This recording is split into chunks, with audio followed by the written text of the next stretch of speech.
Steve, spring is, well, I don't think it's technically here. I think we still got like the full, I don't know, when does spring start? March, right? Like March 21st. Okay, then we've got a ways to go for like official spring, but Yep. the real official spring start for me is spring training. And that's like starting this week slash start for some teams started last week. So we've got a baseball guest. And it is one that is very passionate about baseball, and I'm very excited. First, I'm going to give you the name of the podcast that he's going to be interviewed on. That's called Stuff Simmer Says with. Steve. And our guest is Sweeny Murti, who works for MLB proper, essentially, and is a key contributor in their social media department.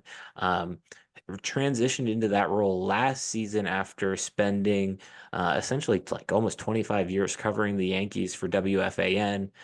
Really signed on and worked for WFAN in the early era.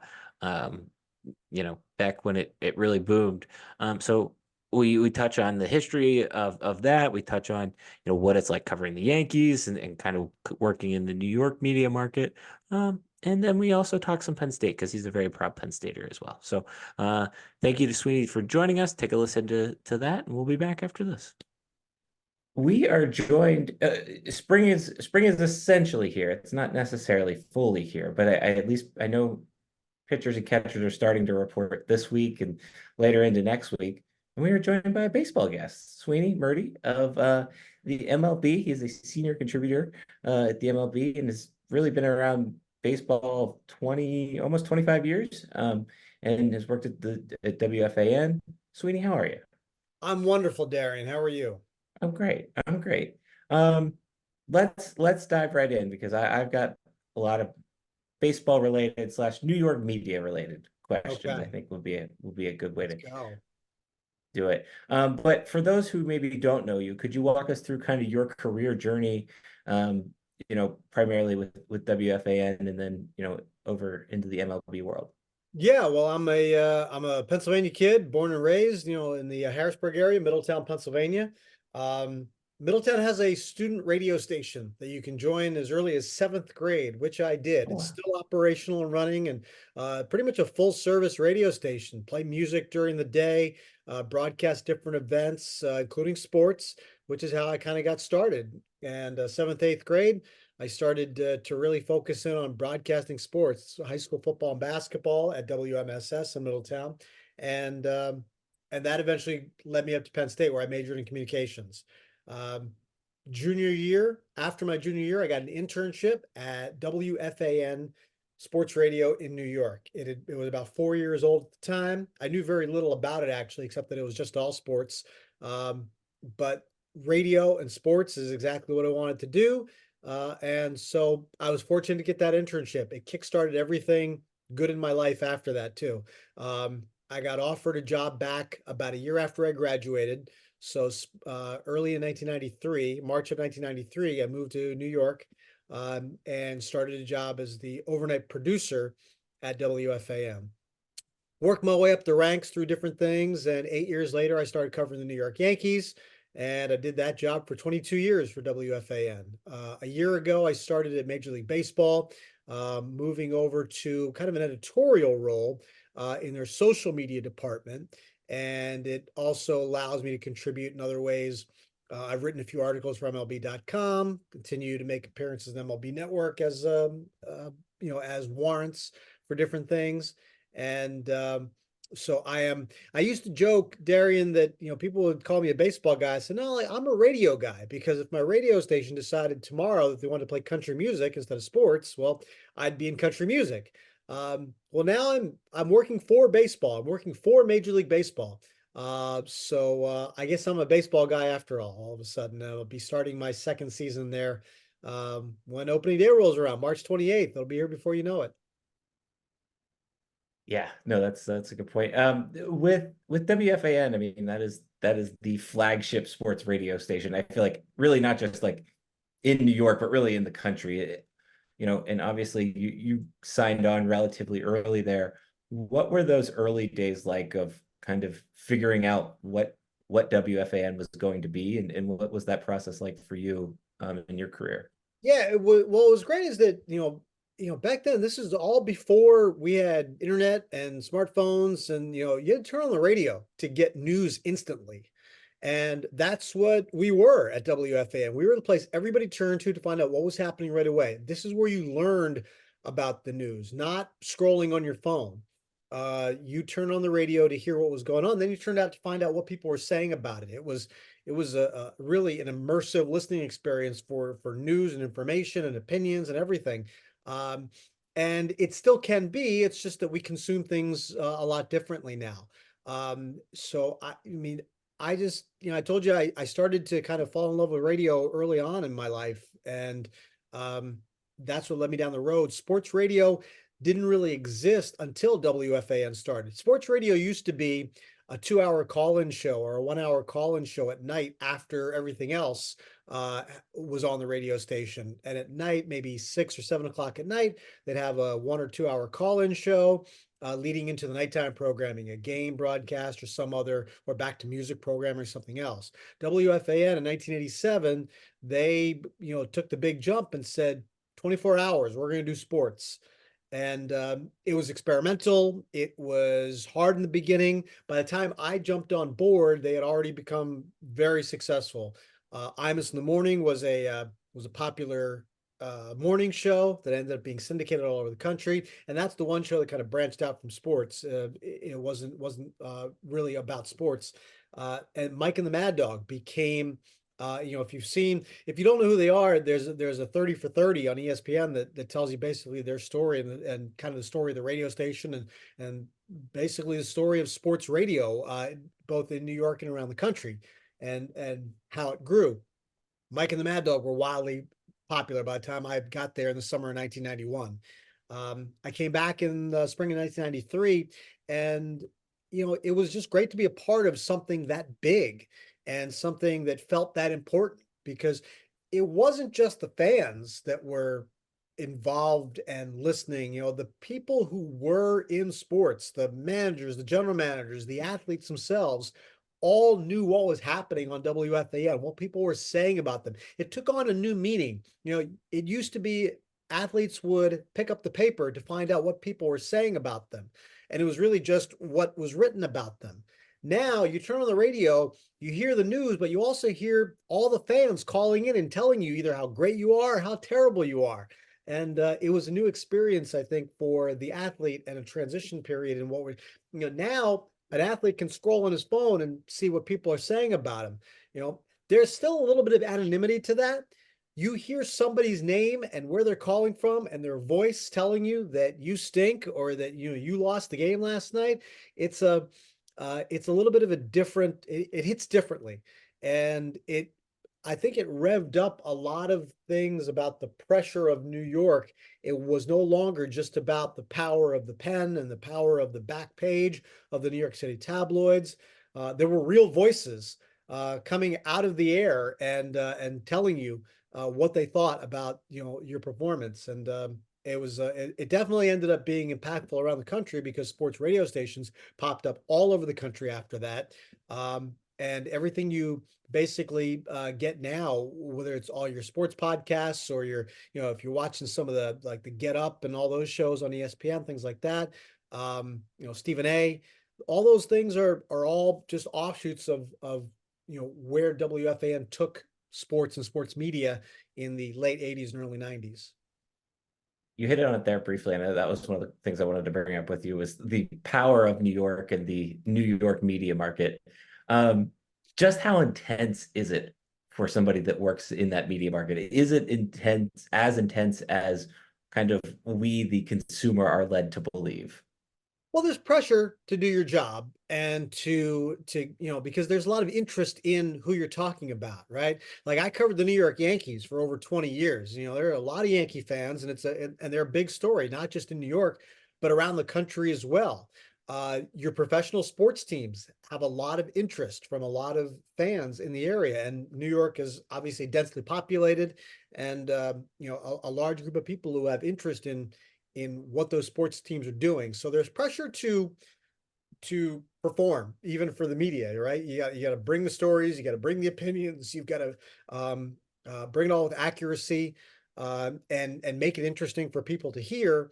And you also have to be accountable for it, because in a position like I had, where I was a reporter on scene with the team specifically, I would go on the radio and talk about the Yankees, and then I would be in the clubhouse that afternoon, or the next afternoon, or whatever it would be, uh, where the players, the manager, anybody who wanted to take issue with anything I said would be able to confront me about it if they wished. Fortunately, my style, I think, was always pretty straight down the middle. I stayed pretty factual with everything. I didn't dive too much into the opinion that strayed to, like, I could tell you this guy was 2 for his last 30, which is accurate. I didn't tell you he stinks and should be sent to the minors, which is an opinion and might, my job was to tell you if they were going to send him to the minors, not that I thought if I thought they should, or things like that nature. So my job was a little bit different that way. It wasn't cutthroat. Some of my best friends in the world are people that I worked alongside that worked for different outlets, that worked for different newspapers or TV stations or radio stations or whatever the case may be, or as the years went on, different online sites. So the people that covered the Yankees for different outlets were my competition in my job, but it was also very friendly in nature when you're sharing so much time together, because you're in the press box, you're in the clubhouses, you're in the same airports when you're traveling from city to city, you're in the same hotels and going to restaurants, before games or after games or something like that. So you build relationships and friendships that way too. But when you're trying to do the job, you're trying to do it the best you can, and it's like anything else. It does get competitive that way. You particularly kind of started covering the Yankees there, what, 2001, and that was a World Series run year, and I think that core group of Jeter and Jorge and kind of that group. Did you realize how special what you were covering was at the time, or have you now kind of reflected on that more? Well, probably both. I mean, I'm a baseball fan. Have been since I was a kid. I was born in 1970. I grew up, really started following baseball late 70s, early 80s is when my fandom really started to grow. As a fan of the sport, I love baseball history as well. So when you think about all the great Yankee dynasties, even though I grew up in Pennsylvania and grew up a Phillies fan, I knew all about Babe Ruth and Mickey Mantle and Yogi Berra and Joe DiMaggio, and then the 70s with Reggie Jackson and Thurman Munson and all those teams. Knew all about them and appreciated the history of it. I loved the history of baseball and the New York Yankees and what that meant. I moved to New York in 1993 and was working WFAN behind the scenes when they started to win championships, 96, 98, 99, 2000. My first year covering the team on the beat is 2001. As you mentioned, they went back to the World Series that season, lost in Game 7 in Arizona to the Diamondbacks. So that ended the run of championships for the Yankees right there. But they were still very good and special. And the players you talked about, Derek Jeter, Jorge Posada, Mariano Rivera, Andy Pettitte, Bernie Williams, Tino Martinez, Paul O'Neill, keep going. And then they kept stacking the deck with Jason Giambi and Alex Rodriguez and Alfonso Soriano and Gary Sheffield and Hideki Matsui. And it just keeps going on, right? They were built to win and compete every single year. That was special. You knew it then. You know it now, years later, when you see where all these players and teams stack up historically. And the thing that I've really grown to love about the time that I spent doing this is that, as a kid who grew up loving baseball and the history of it, and reading about the great players of the game in books and watching TV shows about them and all those things, there are now players in the Hall of Fame that I know personally because I saw them up close and watched them perform up close. And that's the part that's really special when you think back, because, if you're a sports fan, you love to watch the greatness on the field. I got to, see how the sausage was made. I got to see where the greatness came from. And the thing that I learned to appreciate about it was not just that Derek Jeter and Mariano Rivera were all-time great players, but I watched how they prepared to be great players. And it wasn't about the idea of I'm going to be a great player and go to the Hall of Fame. It was about I have a job to do today. Today's game is the most important game. This pitch, this at bat, all of it was so hyper focused. And those two specifically were able to put failure behind them very quickly. And you say, what failure? They're all time greats. Well, I mean, listen, Derek Jeter hit 300, right? Which means he made an out 7 times out of 10. And they didn't win the World Series every year, even though it felt like it for a little bit of time. Mariano Rivera blew saves. He bounced back from them quickly. 2001, I mentioned the World Series, right?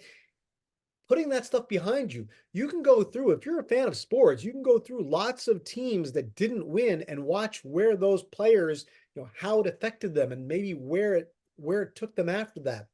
Did they not get back to a championship? Did their careers take a turn?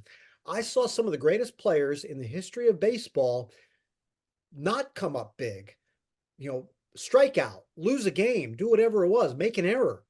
And then the next day they know, I have a game today. Today's the day I can, and to me, like now as I've gotten older in my life and think about, I'm in my 50s now, and I think about the idea of what a life lesson for people, right? Like these guys knew that, okay, I messed up today. I lost today, whatever it is. Guess what? Tomorrow's another day.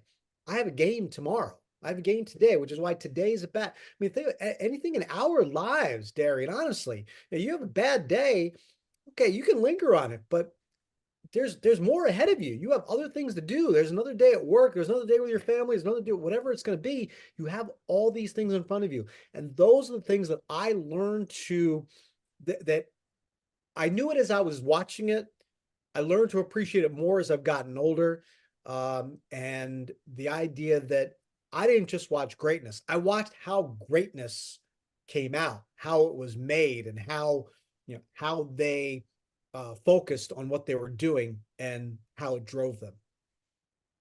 For you personally, and we had Rob Beer Temple who covered the Pirates on for quite a while. I asked him a similar question. I think with any other sport, you get a couple of days here and there off and can kind of go explore or do whatever when you're covering the teams. Baseball, it is from February all the way till October, pretty much every day. For you, what keeps you kind of mentally enjoying that grind and kind of at it after all these years? I just love watching the game, and I love watching things that, and even anymore, it's not about rooting for a team. Like, I mean, objectively, you had to not root for somebody, right? So like, but it was more interesting when the Yankees won. So you kind of root for that because you want the job to be interesting. But you're not sitting there saying, yeah, they hit a home run, they're not like that. I grew up as a Phillies fan, and I've kind of come back around to them because now I get to kind of watch them a little bit more. I spent 22 years watching the Yankees every day. So my interest level in watching another team or trying to root for them really wasn't there. I was focused on doing my job. But it was, it's kind of fun to go back and just kind of now what I enjoy, I like watching great players perform. And I like seeing, I just like seeing greatness on the field. So when I'm watching a baseball game now, like I'll watch it to have something that makes me say, wow, how cool was that I just got to see that? Or how much fun is it? And compare it to, because baseball is layered in history, compare it to things that you saw in the past or other famous names and historical context of that. I love everything about that. And the pace of the game, the rhythm of the game, the rhythm of a season. I always love when a season begins. I always love when it ends. You mentioned the grind. February always used to be great. Spring training's here. Let's go. Let's get started. But at the end of October, I'm ready to kind of, chill out and relax for a little bit. And wait for, it's just like anything else. And the fact that, there's a beginning and an ending to it, I think is fabulous.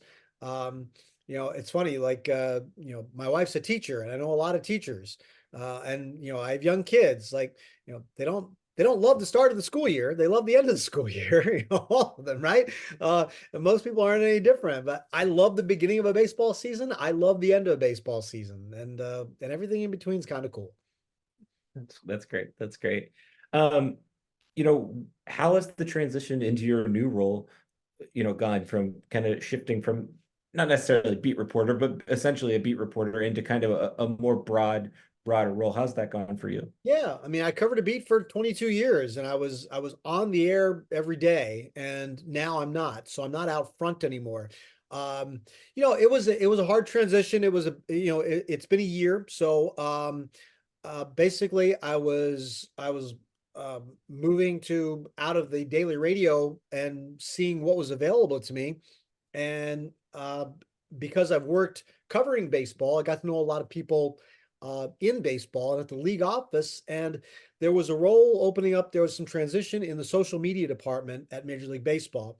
And it was the editorial leadership side of it is pretty much where this job was opening up, and it became a really interesting opportunity to me. And I work with a lot of talented people and a lot of people who are half my age, but very talented at what they do in terms of creating social media posts, whether it's video editing or working on specific graphics, or both, or putting things together.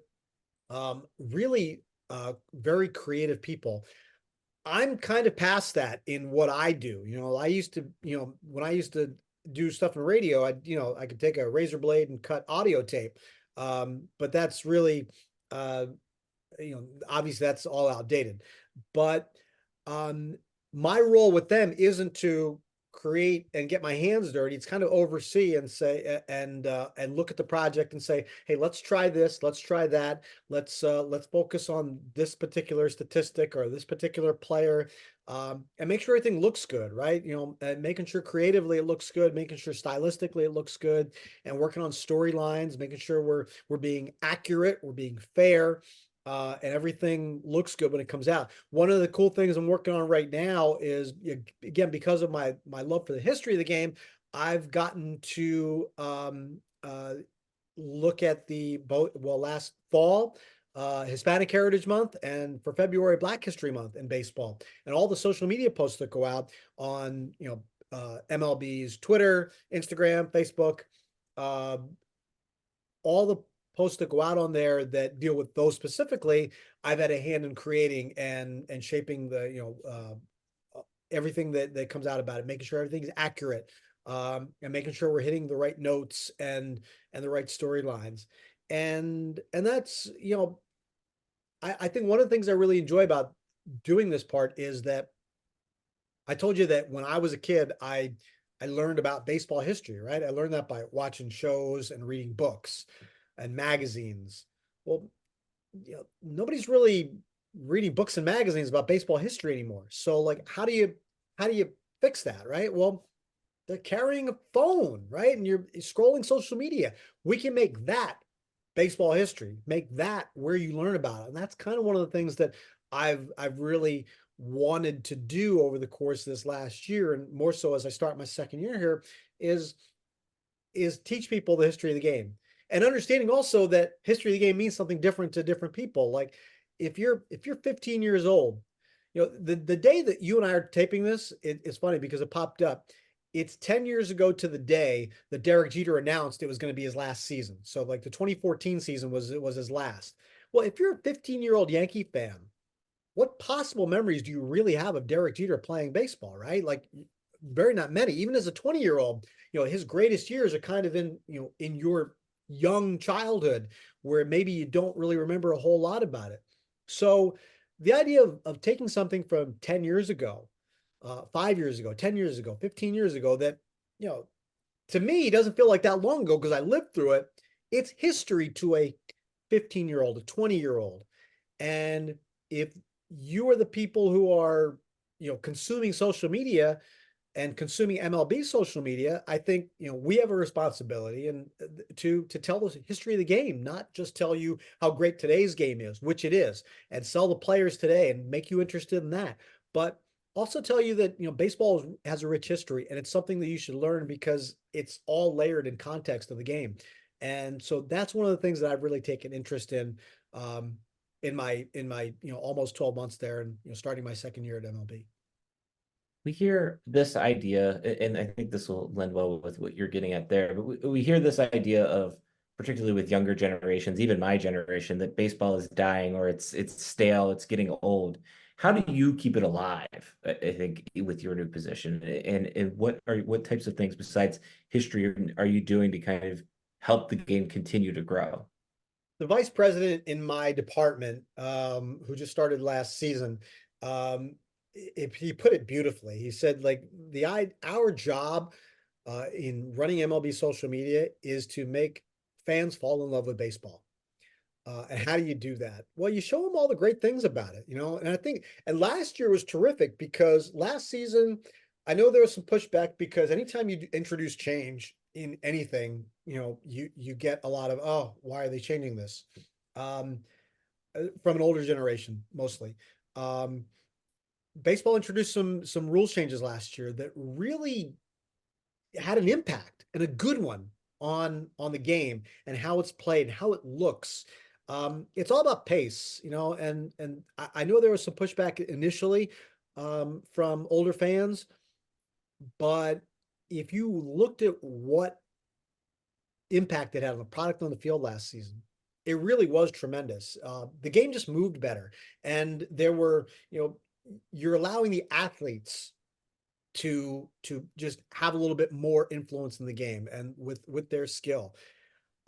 So what's my role? What's our role? It's just to show you how great the game is, and unfortunately, I think there's a tendency to try to compare it with football or basketball. It's just not that style anymore. You kind of have to have a little patience for it. I can watch an NBA game, right? If I'm watching a Warriors game and it takes Steph Curry until the fourth quarter to score one basket, something's really wrong, right? Like that's not how that game is played. But if I want to watch, Mike Trout or Shohei Ohtani or any of the great players, I'm gonna have to wait till the seventh inning to see something really, really great happen. But that's okay. Like, the game has a rhythm to it. And I think generations of fans have learned to love that style and pace. You can go about different things, have it on the background and still watch intensely at different times. Um, I just think that that's kind of what we do, is to show you how great these players are and what they can do. And it just has a different rhythm and feel to it than it does the NFL. It's every day, it's not like your Sunday afternoon where you can sit and watch, or, Penn State fans, our Saturday afternoon where we sit and watch. It's every day and every night. And the action isn't as fast and furious, but it tells a story all season long. It tells a story, and it's really, I guess our job to make the fan fall in love with baseball is to show you the connections you make with generations of fans, the connections players can make with fans, and just kind of the little beautiful aspects of the game that are fun to watch and share with your family and friends. That's Sweeney, awesome. you No, mentioned that's the Sweeney, you mentioned the goals with Black History Month and other seemingly longer term endeavors and engaging fans in the current role. I'm curious how competition and success for you change going from a beat to going to a role like this. Yeah, I don't think it's hard to say. I guess the idea was always that, I did have a certain level of competition. Like, I was trying to make people listen to me, or make sure that they knew what I had to say was, you kind of had to bring it on the radio, make sure you want people to listen every day because there's something, and you kind of had to catch them with something. I guess this is a more longer term thing where I'm I'm just out here trying to get you to appreciate what the game is and who the performers are. And I just think it's important to learn that, you could be a fan of the Seattle Mariners, okay? You might know who Ken Griffey Jr. is, but have you seen who he really is? Do you know who Edgar Martinez is and how great he was? You're a Cardinals fan, Albert Pujols, great. But how about Stan Musial and Bob Gibson and, the 80s, Ozzie Smith? there are different ways to just go about this and make sure that the history of the game stays alive. It's, I guess what you're competing for now is people's attention more than anything else. Um, and it's just really about making sure that people know that our game is still as great as it was. I think we tend to lose sight of that because as you get older, there's a tendency to think that the game's not as good or not as much fun or you cared about it more. Well, listen, when I was 10, what else did I really have to worry about besides watching sports on TV, right? I mean, nothing else. I didn't have bills to pay. I didn't have, any errands to run or things to do. My errands were going to the store to buy more baseball cards. Those were my errands when I was 10 years old. So I think that we tend to think that things aren't as much fun or are more fun. Our priorities change. I don't have all day on a Saturday or Sunday to sit in front of the TV and watch football. So the football is still fun to watch. It's just that I don't have the ability to, park my butt on the couch for 8 hours a day, both Saturday and Sunday. So, I think it's just reminding everybody that, the games are still fun. The athletes are still great. And if you just let yourself watch what they're doing and enjoy it a little bit, I think you can see that. Thanks. Sweeney, I see your Cappy jersey back there. We like to wrap up with some Penn State related questions because I know you are a very proud Penn Stater. So let's relatively rapid fire, but we allow for explanations. So, your favorite go-to creamery ice cream flavor? I think alumni swirl. I tend to go for that. Listen, nothing beats good vanilla ice cream, really. And I mean, yeah, I mean, good vanilla ice cream is the thing that I used to love was that when I was a student, it was $1 for a cone. Like it was really the best bargain on the entire planet. And you didn't need change. All you needed was $1. You didn't need change or anything else. It was pretty special. That's yeah. Though I think you're the first person to answer with alumni swirl, so Really? we'll Okay. add that to the tally. All right. You are Bittersweet these mint too is actually it's really hard to beat that. But a lot of people say bittersweet mint. That's a rogue popular flavor, I think would be a best way to put that one. You are the czar of Penn State sports for one day. What change are you making? what change am I making? Oh wow. Um boy, that's a I I hadn't really thought of that. I guess as much as it pains me to say it, probably have to update Beaver Stadium in some form or fashion, right? Like it's I mean they've made what, two additions since I was a student there, um to the end zones and put it up over 100,000. Um I don't know. I think listen, nothing beats the experience, right? We all love just going home and going there. But I think if you think about like just stadiums, what they are all about now and conveniences and things like that, I think you still want to build the stadium that is built for people to sit and watch the game, right? But now that I'm coming to the game I brought my kids to their first game 2 years ago, you got to think a little bit differently, right? It's not just about 20 something year old me as an alum sitting in the seats and going to get a drink and a hot dog and watching the game for 3 hours. You have a little bit more comfort in mind. So I think I'd probably want to make some serious updates to the stadium. There we go. That's good. All right. You are back in town for one night and one night only. What bar are you walking into? Gaff. Yeah. That is the popular answer among your generation, I feel Yeah, like. pretty So much it. Yeah. I'm not sure if anything else is still, although here's the other thing. Like I don't, I'm 54 years, I'm almost 54 years old. wait, what year is this? Yeah, I'll be 54 this year. I don't wait in lines and I don't pay cover charges unless there's a band I want to see, right? I'm not paying you just to walk in the door. So, um, I might have to amend the choices based on how long the line is at the gaff. I'll figure it out. Yeah, that's the starting spot. That's great. All Did you right, go Sweetie, your this generation there with that? Did is that what you said? yeah, Yeah, yeah, hit me you with your you generation. you Nice. guys On are the the radio. same Nice. Yeah. generation. Yeah. I know. It just That's sounded yeah. kind of dismissive the way you said it. That's all. I'm just saying. I'm just Okay. saying. Wait, It's what's your yours, generation. Darian? Darren, what's The your first. The first. I would like to be buried in the first. you know, I I didn't love the first because it was just like, you know, my sneakers would smell Oh like yeah, it's for a month, still right? do. You're just Yeah, they still do. sitting in 2 inches of beer, uh, standing in 2 inches of beer every time you walk into that place. Yeah, you still are. You still are. All right. Sweeney, this is your moment to plug and shout out whatever you want. Obviously on your Twitter handles and social handles, but also I know you're working with MLB. Anything you're excited you're working on right now.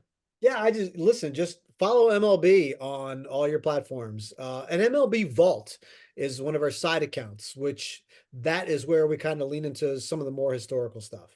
But we're doing a lot of fun things, and we got a great team over there. Um, it was a new experience for me jumping in over there last year and working with a completely different group of people. But it's been a lot of fun. I enjoy the people I work with, right? It's, you know, people ask me a lot, like what was like, you know, being away from the radio and from the Yankees and everything else last year. It was different. It was difficult. Like I don't like change. I don't think most of us do, but I ended up working with a really good group of people. And I don't think you can ask for anything better than that when that's what you're looking for. So um I appreciated that. I appreciated the good landing spot and what was a kind of a difficult transition. And I I have loved baseball since I was a kid. So now that I get to work for baseball, it's officially as opposed to just, you know, kind of following it. Um, it's really cool. So follow MLB on Instagram, on Twitter, on Facebook, on YouTube, on Threads, on TikTok, everywhere you want to go, right? And MLB Vault is on uh, Twitter and Instagram. So follow there and see what kind of fun stuff we come up with. All right. Well, thank you for joining us, Sweeney. Thank you, sir. Thank you. Steve, I think the thing that stood out to me is how passionate he is about baseball and how passionate he is about telling the story of baseball. And I think that is why, kind of as we got into a little bit there in the interview, but I think that's kind of why baseball is always going to be around, right? Like people are always very passionate about telling the story of really like our country's history in some ways through baseball. And I think that stood out and was neat to hear from Sweeney because it's refreshing to hear kind of that perspective that people in those types of positions get it. I think that was interesting to me. Stood out to you. Yeah, I think that how self-aware he was about the sport and himself, right? Talked about what did 10-year-old me have to do but watch baseball, right? And he's right? And that's why, for somebody like me, okay, well, I don't know if I'm into baseball as much because there's other stuff going on. So I think Sweety's a great ambassador for the sport. When he left WFAN, I didn't know where he was going to end up, but he's in the right place for both himself, for MLB, and I think for baseball fans. So it's good.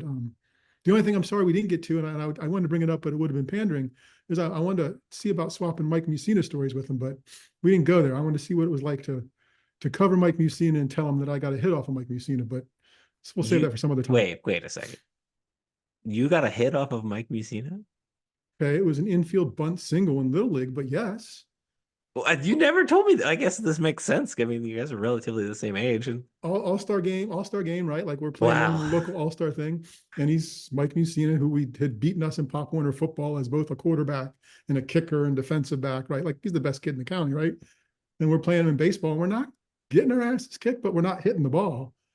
And I'm like, okay, this is my last Little League game probably, right? Screw the pride. I'm bunting, man. I'm getting on. So I bunted and got on base, man. I'll take the hit any way I can get it. So there you go. That's my Mike Mussina story. Is Steve that your stared me down and I wilted and bunted. So there you go. is that your crowning sports achievement, Steve? No, can't be, can it? Let me think about that till the next time. I don't think it Okay. is. All right. All right. That's called a teaser, kids. No, thank you, Sweeny, for joining us. It was a very good, energetic conversation. I would sit and talk baseball with him for hours, for Mhm. sure. All right. That's the podcast for this week. A little shorter episode, but great conversation. Let's see. Thank you to Sweeny again. Website called stuffsummersays.com. On that website, there's a section called With Steve, Steve. Let's see. We've got emails. Mine's Darian at stuffsummersays.com. Steve's is. Steve at stuffsummersays.com. And we've got a podcast, which you're listening to. 5 stars, thumbs up, subscribe. And lastly, Twitter handles. Mine's at Stuff Summer Says. Steve's is. At Steve Sampson. Good at. We're out of here.